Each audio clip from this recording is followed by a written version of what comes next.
आज की क्लास में हम टीजीटी साइंस का एक इंपॉर्टेंट टॉपिक है फ्रिक्शन, उसको पढ़ेंगे। फ्रिक्शन में भी क्या है, पहले फ्रिक्शन का मतलब हिंदी में मैं बता देती हूँ क्या होता है, घर्षण। ठीक है, फ्रिक्शन क्या है, जब भी कोई ऑब्जेक्ट है, जैसे मान लो ये ऑब्जेक्ट है, ये मूव कर रहा है, जब इसको रोकने के लिए कोई फोर्स लगाया जाए, अपोजिंग फोर्स लगाया जाए, वही हमारा क्या होता है, फ्रिक्शन होता है।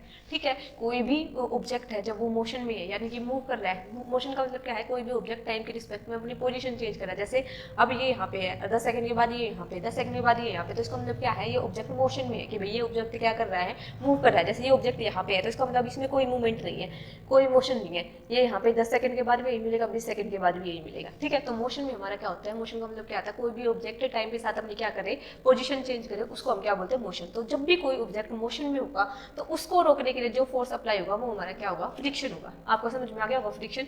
अब एक बात, जब भी कोई ऑब्जेक्ट रेस्टिंग में होगा, बिल्कुल रेस्ट में, जैसे ये ऑब्जेक्ट है अब ये रेस्ट में है, तो इसके ऊपर कोई भी फ्रिक्शन नहीं लगेगा, उस टाइम पे इसका फ्रिक्शन क्या होगा, जीरो होगा। क्या होगा, जीरो। जैसे मैं कह दूं कि भाई एक मूविंग कार है, कोई कार है वो जा रही है, एक बाईसाइकिल है वो जा रही है, एक मैन है वो जा रहा है। ठीक है, एक मैं कह दूं कि भाई एक टेबल है वो एक रूम में है, तो किसका रेस्टिंग फोर्स जीरो होगा, टेबल का रेस्टिंग फोर्स क्या होगा, हमारा जीरो होगा। अब आता है इसके टाइप, जो स्टेट 2023 में क्वेश्चन भी आया हुआ था। तो क्या हुआ था कि ये 3 टाइप दी हुई थी, इनको आगे पीछे कर रखा था और ये पूछ रखा था इनकी स्ट्रेंथ के हिसाब से भाई सबसे ज्यादा फ्रिक्शन किस में होगा। तो हमें पता होना चाहिए सबसे ज्यादा फ्रिक्शन किस में होता है, स्टैटिक में, उसके बाद किस में होता है, स्लाइडिंग में, उसके बाद किस में होता है, रोलिंग में। स्टैटिक का मतलब क्या है, जब भी कोई ऑब्जेक्ट, जैसे ऑब्जेक्ट रेस्ट में था, मैंने इसके ऊपर कोई फोर्स लगाया ताकि ये क्या कर सके, मूव कर सके। तो जब ये मूव करेगा, रेस्ट से कोई भी ऑब्जेक्ट जब मूव करेगा, मोशन की तरफ जाएगा, तो उसके ऊपर जो फ्रिक्शन लगेगा वो हमारा क्या होगा, स्टैटिक फ्रिक्शन। क्या होगा, स्टैटिक फ्रिक्शन। मैंने यहाँ पे लिख भी रखा है कि ऑब्जेक्ट जब रेस्ट से किसकी तरफ जाता है, मोशन की तरफ जाता है, तो उसके ऊपर कौन सा फ्रिक्शन लगता है, हमारा स्टैटिक फ्रिक्शन।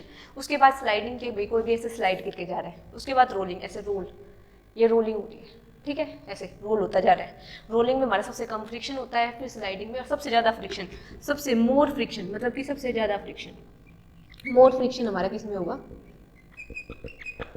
मोर फ्रिक्शन हमारे किस में होगा, स्टैटिक में। ये स्टार्ट 2023 में आया हुआ था, चाहे आप क्यों देख लेना। उसके बाद आता है कि भाई फ्रिक्शन को इंक्रीज भी किया जा सकता है और डिक्रीज भी किया जा सकता है, कि भाई जो अपोजिंग फोर्सेस को हम बढ़ा भी सकते हैं, घटा भी सकते हैं। सबसे पहले देखते हैं हम डिक्रीज कैसे किया जा सकता है।